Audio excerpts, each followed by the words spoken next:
Thank you so much for that introduction. Yeah, my name is Chloe. I'm a PhD candidate at the University of Alaska Fairbanks. It is a huge honor to be here with you today on Tlingit Ani for WhaleFest. I'm so excited to be here to be benefiting from this community's incredible knowledge and hospitality, and to have the opportunity to share a little bit about some work that I've been involved with for the last several years about killer whales and contaminants, and how that relates to this year's Sitka WhaleFest theme, which I like a lot because whether you're here in Southeast Alaska or in Seattle, where I live, or in British Columbia, where I do a lot of my work, our lives are very visibly entwined with the lives of killer whales and other marine species. These are coastal communities. We depend on the ocean for resources, for transportation, for culture and connection, just like whales do. And so it's very easy for us to appreciate the depth and the complexity of the connections between our lives and killer whales and everything else that lives and dies in these systems. But there are also invisible connections between us all that we can't see quite so easily. And so my talk today is going to explore some of those hard to see connections and their implications for this particular species, the killer whale, or keet in Tlingit.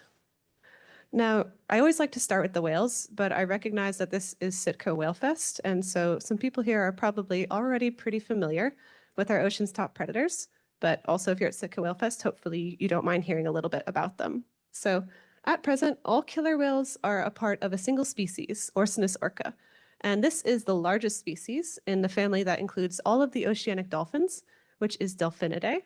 And sometimes people run into a little bit of confusion on what we should call these things. Are they orcas? Are they killer whales? Are they dolphins? Are they whales?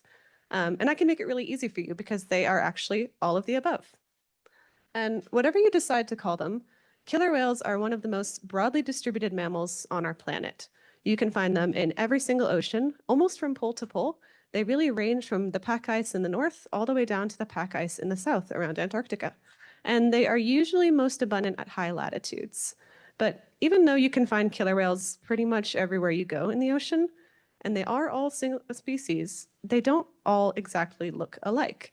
And all around the world in different oceans, you find different forms of killer whale that look, sound, and behave differently from one another. And we call all these different forms ecotypes. And killer whale ecotypes behave a lot like distinct species. They don't really seem to interact or to interbreed with one another.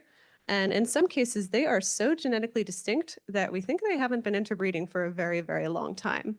I have on this slide two different ecotypes, two different whales, both photographed pretty close to each other on the central coast of BC, very close in time. But these two whales probably haven't shared a common ancestor for over 300,000 years. And you might never know it to look at them. And one of the main drivers of this separation into ecotypes is prey specialization. So different populations of killer whales, different ecotypes, like different kinds of food. Some are generalists that are not very picky at all, and others are very, very specialized, including the two ecotypes of killer whales that you can find here in Sitka. One of them is a marine mammal eating specialist, and the other prefers to eat fish, especially salmon, especially king salmon, which I bet a lot of people here can really relate to. And these unique feeding behaviors have helped killer whales to be successful in a lot of different marine environments where there are different resources available to them. But prey specialization, being a picky eater, also allows these marine systems to support higher densities of killer whales because they're not all competing for the exact same resources. And what we've noticed in the time that we've been paying attention to and studying killer whales, at least from a Western science perspective, is that they seem a little bit stuck in their ways sometimes. So mammal-eating killer whales don't like eating fish. Fish-eating killer whales will certainly never eat marine mammals. And so at least in the short term, they end up being very, very picky eaters. And these prey preferences end up shaping the lives of killer whales in many ways, not just their behavior and their structure as ecotypes, but also their vulnerability to different threats. And to understand why that is, we have to talk a bit about a leading threat to killer whale health and well-being, one that really exists because of the ways that our lives are entwined with theirs. And I'm talking about marine pollution, anthropogenic marine pollution. Anthropogenic means coming from people, just like anthropology is the study of people. And marine pollution takes a lot of different forms. We are often preoccupied by the things that we can see very easily, whether that's a big oil spill or sewage running off into a harbor, or big pieces of plastic trash floating in the ocean. But there's also a lot of marine contamination that you can't see very easily, including a lot of forms of chemical pollution, because we produce and we use such an unimaginably huge number of different chemicals that I'm going to try really hard not to list in this presentation because nobody wants to hear that, especially me. Instead, I'm going to focus on a major class of these chemical contaminants that are called POPs, and it's not as fun as it sounds. POP stands for persistent organic pollutant. So persistent, meaning something that doesn't break down quickly or easily. It tends to stay in the environment for a very long time. Organic, something that can be very easily absorbed into the body of a living being. And pollutant, meaning it's present where we didn't really mean for it to go. And unfortunately, in the case of many of these POPs, that means just about everywhere. And so on this slide, I've got some molecular structures of some different kinds of POPs, just to give you an idea of what we're working with if you are the type of person who can look at a molecule and glean something from it, in which case I admire you, because I'm not. But whatever they are, whatever they look like, POPs are very useful to us. And they've been used in a lot of different industrial and consumer and commercial contexts. Many, many different products, things like pesticides, paint, sealants, coatings that repel dirt or water or oil, sometimes things that you can put on your clothes to keep them from catching on fire, flame retardants, and lots of different kinds of industrial fluids as well. And because they've been so useful to us, and because they don't break down very easily, over many decades of production and usage, POPs have become widespread in the air, in the water, and in the sediments of our planet and our environments. They are very widely transported in wastewater. They can volatilize, which means they can move through the atmosphere.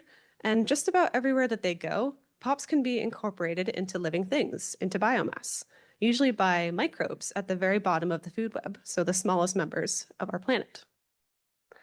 And you can imagine how this might be a problem, but really we didn't always know how big of a problem it was going to be. And many of the most toxic POPs were used for decades before we really understood their environmental implications. Ecotoxicology is the field of study that addresses the effects of toxic pollutants, like POPs, on ecosystems and on wildlife and on ourselves. And as a discipline, it really has not been around for all that long. After World War II, the United States and many other countries, especially in the global north and in the west, got really big into synthetic pesticides, which are some of the biggest POPs out there. And their widespread application in this country and around the world was later linked to declining populations of many birds. There's a wonderful book called Silent Spring that covers this phenomenon. And later on in the 60s and 70s, a whole bunch of studies started to come out linking toxic effects from POPs to a huge variety of species, including human beings. And one of the most important things we learned at this time, something that came to be really a defining characteristic of POPs, was their behavior in the food web. Because once POPs are incorporated into the living tissues of a living thing, maybe absorbed from water or from sand by microbes or bacteria, they can and they do spread through the whole food web. And the way that this works is when predators consume prey, they also consume the pollution that's in the body of their prey, and they take it into their own body. And then something eats them, and it absorbs all of the pollution from everybody underneath them. And so as you're working your way up the food web, higher level predators are usually eating a little bit more to meet their energetic demands, and they end up being more contaminated by POPs. So as you're moving up to higher levels in the food web, what we call trophic levels, organisms are usually, pound for pound, more polluted. And you can see how this comes back to killer whales. Killer whales are top predators, which means they are at a greater risk from these pollutants. Ecotoxicological research in killer whales has been around for about 25 years or so. Some early papers by Peter Ross and co-authors in the early 2000s found very high concentrations of two major kinds of POPs, the polychlorinated biphenyls, or PCBs, and the polybrominated diphenyl ethers, or PBDEs. And don't worry if that sounds like alphabet soup, it feels like alphabet soup in my mouth. But the important thing is that these killer whales in coastal British Columbia were very, very polluted at the time that we were looking, which was 25 years ago. And these early studies established a few really, really critical points about the behavior of contaminants in killer whales. The first was that dietary preference, what you like to eat, makes a really big difference for POPs when you're a killer whale. And so this figure is adapted from one of Peter's early papers, And it shows the concentrations of PCBs, one of those POPs, in 3 different populations of killer whales in BC. These are all separate populations. They don't interbreed with one another. They don't even seem to like each other very much. 2 of them are fish-eating specialists, so some salmon eaters, and the other one really prefers to eat marine mammals. And the main thing to take away from this figure is that the killer whales that are feeding on marine mammals at a higher level in the food web are much more contaminated, between 2 and 5 times as contaminated as whales that are eating fish. The other interesting thing to note from this figure is that concentrations of POPs are actually so reliably correlated with killer whale diet that you can use them to estimate killer whale diet when you're not even sure what they're eating. We call this a dietary tracer.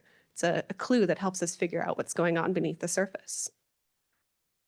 And in the decades since those early studies were done, there have been many, many more like them all over the world in all different killer whale ecotypes and populations. And this is not an exhaustive list of those papers. It's just a handful of some really interesting studies on killer whales in different ocean basins that all found the same phenomenon. When you're feeding at a higher trophic level, usually on marine mammals, you are going to be exposed to higher concentrations of POPs.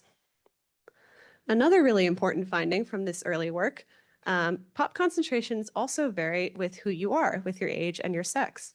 So looking back at the same figure, you'll notice that diet is not the only source of variability in these POPs. The male killer whales, which are these black bars here, were much more contaminated than the adult females. For all the smug women in the audience, it's not as good as it sounds. It's because of something called maternal offloading. So not all, but a good proportion of POPs are something called lipophilic, which means fat-loving. And so in killer whales, they stick around with fatty tissues, which means they get stored in blubber. And when female killer whales get pregnant and have calves, they use up some of their blubber to gestate their calf in their stomach and then later to nurse it when it's born. And as they're doing that, they actually end up transferring their own POP burden to their babies. And so as killer whales, female killer whales have multiple calves over their lifetime, they're kind of cleaning themselves out at the expense of their calves. Males never get pregnant, males never nurse any calves, so they end up retaining their POPs over their lifetime, and as they get older, they are much more polluted. And because females are transferring some of their pollution to their kids, there is another really important effect of life history on POP accumulation in these whales, one that comes down to birth order, actually. So generally speaking, female killer whales will have their first baby when they're around 15 years old. Teen moms, not so good. But that means that by the time they have that first baby, they have spent the first 15 years of their life just swimming around, accumulating POPs, and holding on to them. And then that first baby gets exposed to 15 years worth of accumulated contaminants, which ends up being quite a lot. After that, though, a female killer whale might have calves every 2 to 6 years until she's in her mid-40s or so. And so the calves that are born later are only really exposed to 2 to 6 years of accumulated contaminants, and that ends up being a smaller dose, so to speak, which means that right from birth, some killer whales are just more polluted than others. And I'm sorry to all the firstborns in the audience, but this is not unique to killer whales. But as more and more studies have tackled measuring POPs in killer whales all over the world, we've also started to understand a little bit better how they vary over space.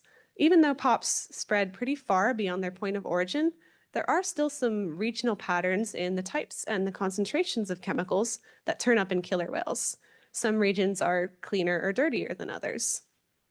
And even though the majority of variability in POPs is generally dependent on what you're eating and who you are, there are some parts of the world that have little signatures of POPs, so to speak.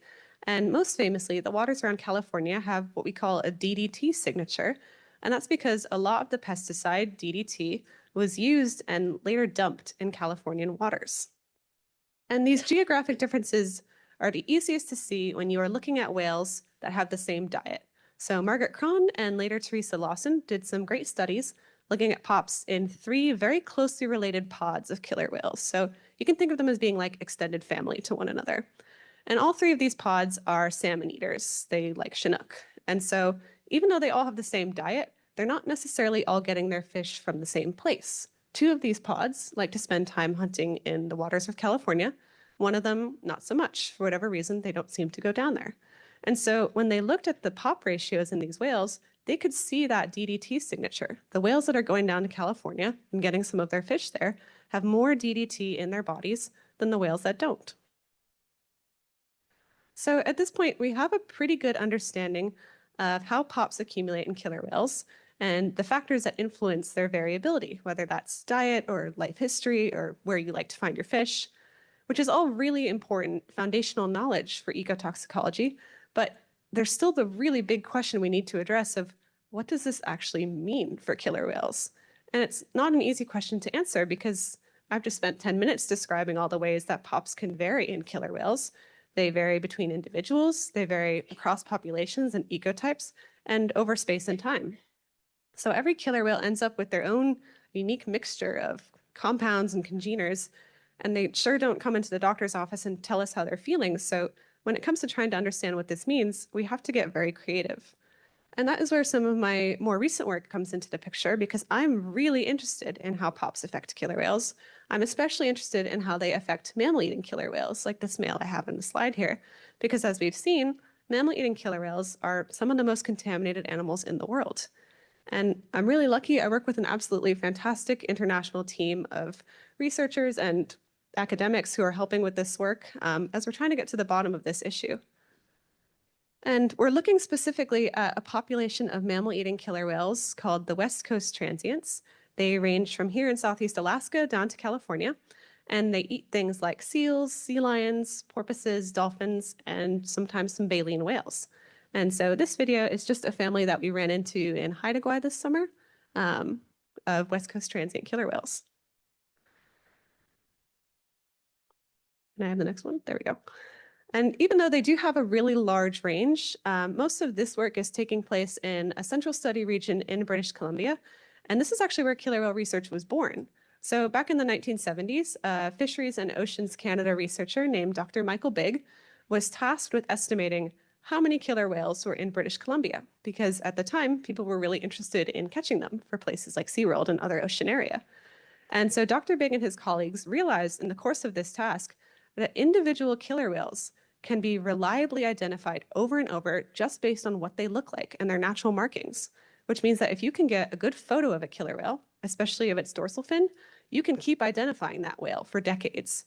And this is what we call photo identification or photo ID. Take a picture and know who you're looking at. And as a discovery, it laid the groundwork for everything that we've come to know about killer whales since then. And in these early years, in the 1970s, these photo ID surveys were taking pictures of whales that we would come to know as West Coast transients, some of whom are still alive and with us today. And I have one of them on this slide here. This is a whale called Warm Springs. Her alphanumeric is T23. T stands for transient, so all the whales in her population have an ID that starts with T, and she was the 23rd whale that was photo ID'd in this population. She was first seen in 1978. The photo on the right there is a couple years later. Dr. Bigg took that in 1982, back when we did this stuff on film. Thank God we don't anymore. So this is her more than 40 years later. This is earlier this year. My colleague Jared Towers got a picture of her, I believe in July of this year. And you can see on this picture exactly what we're looking at when we're looking at T23 and making sure it's her. She's had these two dark scuffs on this white patch behind her dorsal fin her whole life. And she's also got this big nick in the top of her fin. And so we estimate that this whale, T23, is at least 60 years old, but she was a full-grown adult when we first ran into her in the 70s, so we can't be 100% sure. And over the last few decades of encountering her and taking pictures of her and her family, we've been able to keep track of her comings and goings throughout the whole region. So this map, each one of those black dots, is a place where we've run into and photographed T23 over the years. And in the time that we've known her, she's had 4 kids. 2 of them are still alive, and they're both females, so she also has 7 grand calves running around. And the specific reason I chose this whale is because you might notice looking at this map, this is a whale who spends some time in Southeast Alaska. So if you're ever, especially in the Glacier Bay area, and you notice a whale with a big nick in the top of her fin there, you might be looking at T23. So you can see how for the last 50 odd years, photo ID has been supporting our investigations into who these whales are. And it's become the gold standard for killer whale research all over the world. Every single time that we encounter and we photograph these animals, we're learning a little bit more about who they are and what they do. And these surveys have expanded exponentially thanks to community science submissions that have increased our encounter rates with these whales from maybe less than a dozen per year in the 1970s to over 950 just last year. And from these encounters, we know that there are just under 400 living whales in this population that like to spend time in the coastal waters of BC and the surrounding regions. And thanks to photo ID, we can keep track of who they are, who they're related to, where they like to hang out, what they like to eat, and their life history. And if you're ever interested in submitting your own sightings of killer whales, my colleagues at Bay Cetology have recently launched a totally free open source killer whale photo ID database called FinWave. It's a really cool platform. You can access it on any web browser, and you can upload any images that you've taken of killer whales, get automatic identifications that are checked by human experts, and keep track of your favorite whales. You can learn about different populations. You can retain copyright to your own photos, so you don't have to worry about losing access to anything you upload. And you don't even have to take pictures to participate. So if you're just curious to look at some whales or learn about photo ID, I highly recommend it. You can check it out using the QR code at the top of this slide or by going to finwave.io. And so all this photo ID is helping us to keep track of life history. And as we've seen, life history is really important for understanding POP contamination in killer whales. We know that the maternal transfer phenomenon means that some whales are more polluted than others, especially those babies that are born first or after a very long period of no other kids. So mostly firstborns. And they're generally more contaminated than calves that are born in quick succession. So I've been really interested to see whether that translates to differences in your outcome, especially whether those overburdened calves are maybe more vulnerable to dying young. So I've been looking at 54-ish years of births, deaths, and maternal kinship records for a coastal subset of these West Coast transient killer whales, all derived from photo ID, to see whether these firstborn whales and this maternal transfer burden might be affecting calf survivorship. And I needed a way to estimate the amount of POPs that are transferring from a mother whale to an individual of interest. So I estimated this parameter that I called the pre-birth interval. And all the pre-birth interval is the number of years before you were born that your mom wasn't having any other kids. So I am the second child in my family. I'm 2.5 years younger than my sister, so my pre-birth interval would be 2.5 years. She's the oldest kid in our family, so her pre-birth interval is our mom's age when Sophie was born, which is 30 years. Sorry, Sophie. And it means that for a killer whale, you can kind of get a general estimate of how many POPs they might have gotten from their mom. And it's nice because it means we don't actually have to touch them to estimate this.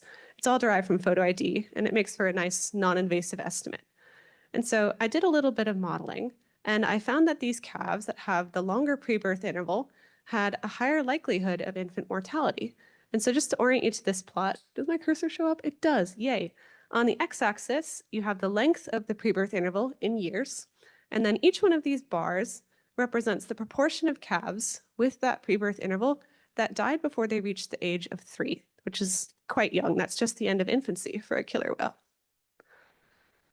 So putting it bluntly, these firstborn whales are dying, and there does seem to be a bit of a connection here, but that doesn't mean necessarily that POPs are the only thing limiting infant survival. It's a pretty big jump from this theoretical parameter to actual juvenile mortality, and correlation's not enough to go off of. So we wanted to look deeper and try to understand how would this be happening. And to do that, we're turning to biopsy. So a biopsy is just a tissue sample. In the case of killer whales, it's a little plug of skin and blubber. They are maybe a third of the size of my pinky finger. They're pretty small. And we collect them using an air dart system. So you launch an air dart, it bounces off of a killer whale with a sample inside, and then it floats at the surface. So when the killer whales swim away, we can scoot over, scoop it up, take out the sample, and from there is a huge suite of analyses that we can do to learn about these animals. So in the decades that we've been collecting biopsies from killer whales, we've used them to analyze population structure, diet, kinship and inbreeding, and of course, the concentrations of POPs in their bodies. And now we're using this exact same method to take it one step further. We are using these biopsy samples to look at how the concentrations of POPs in killer whales might be influencing the activity of hormones in their bodies. And just to give you an idea of what a biopsy actually looks like, this is the moment just after a biopsy was taken. So it's a little bit hard to see, but there's a tiny blue dart here. It looks kind of like a Nerf dart, honestly. And even harder to see, but in the middle of this black circle is a single black pixel, and that is where the sample was actually taken. So they're quite tiny on a whale. We compare them sometimes to a bee sting. And the question is, why hormones? Why are we interested in looking at hormones? Well, hormones are cell signalers, and they regulate almost every aspect of our bodies. When we are hungry or tired, how we grow and reproduce, and also just the everyday maintenance of keeping your body alive, which is called homeostasis. And again, I've thrown some molecules on the slide for all my molecule fans out there. And you might notice a similarity here between these hormones. These are called steroid hormones because they all are built around these hexagons that are called steroid rings. And if that looks a little bit familiar, it's because earlier when I was showing you some pops, some of those pops also had these nonpolar hexagonal structures in the middle of them. And that has a bit of a problem for these whales, and not just whales, but for us too, because what we're finding is that contaminants, like this PCB here, can mimic hormones in the body, which means that they can bind to hormone receptors and disrupt or block their function, which means that POPs have the potential to negatively impact every process that hormones are responsible for regulating: your growth, your development, your immunity, and your reproduction, among others. The other thing we've learned a little bit about is that these POPs are also stressful for whales. And stress is another process that's controlled by hormones.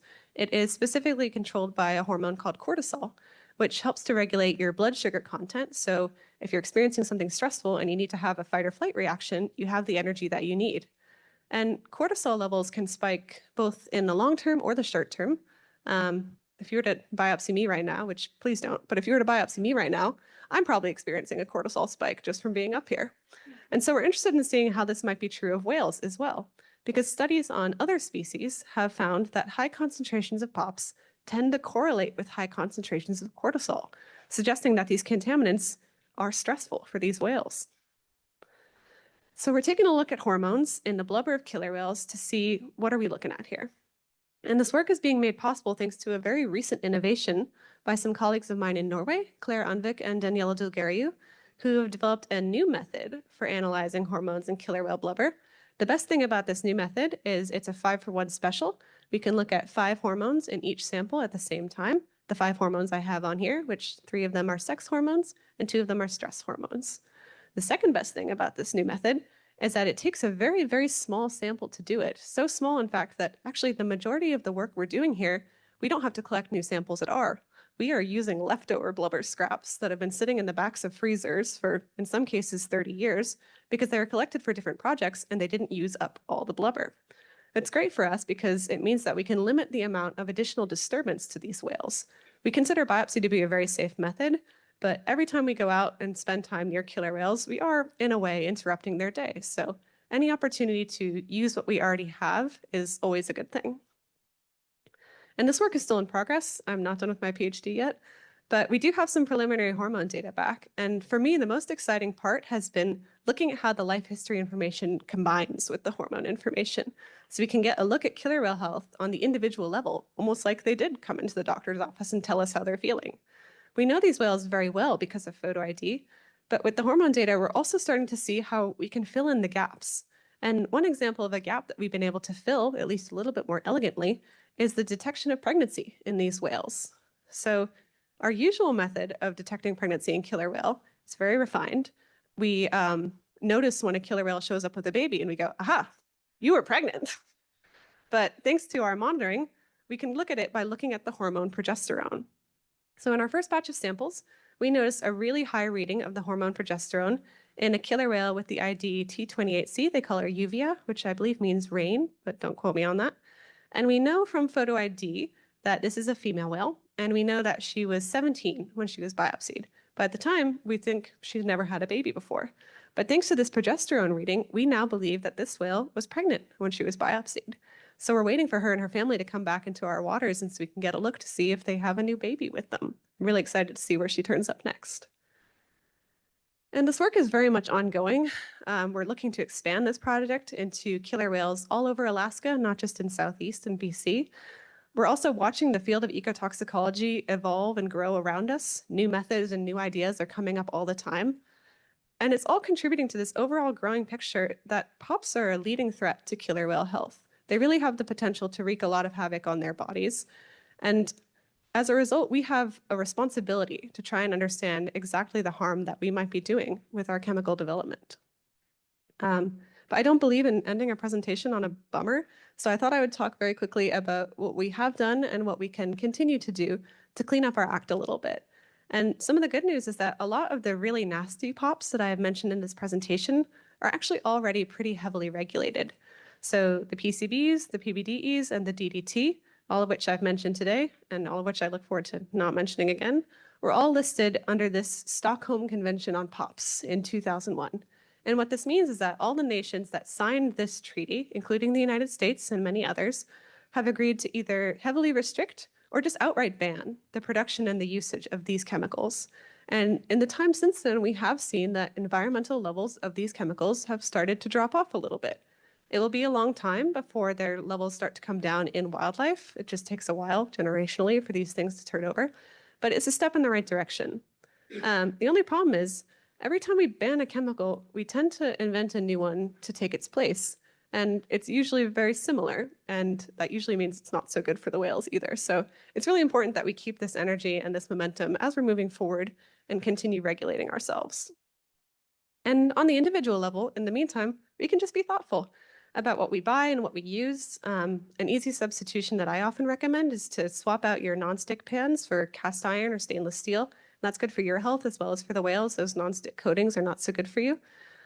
We can also work on implementing stricter testing measures for these chemicals so we can break out of this cycle of inventing something, spraying it liberally on ourselves and our environment, and then finding out 20 years later that it sucks.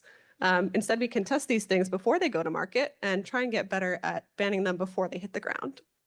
And obviously, we can't take POPs out of whales once we're there, but we can make their lives better and easier in other ways. We can protect the habitat that they depend upon, we can protect their prey resources, and we can try to limit our own disturbance to their lives. And then lastly, we can try and throw our weight behind the agencies and the legislation that safeguards our shared waters with these whales. Things like the Marine Mammal Protection Act, the Endangered Species Act, the National Oceanic and Atmospheric Administration, and the Marine Mammal Commission are all under threat from our current administration. These are obviously very complex political issues, but I encourage everybody here to reach out, learn a little bit more about how we protect our killer whales and ourselves. And if you're interested, to throw your political weight into the ring here, because we've come a very long way on POPs, and I don't think we should go down without a fight. So if you're interested, I've got some resources on this slide, or you can come talk to me. And for now, I just want to say thank you so much again. Thank you to WhaleFest for having me. It's really a dream come true to be here. Thank you to all my co-authors and my collaborators, the funding agencies that make this work possible. And thank you to the whales, without whom my life would be a lot less fun and interesting. And at this point, I would be happy to take any questions, or you can email me, find me on socials, or find me this weekend. Thank you.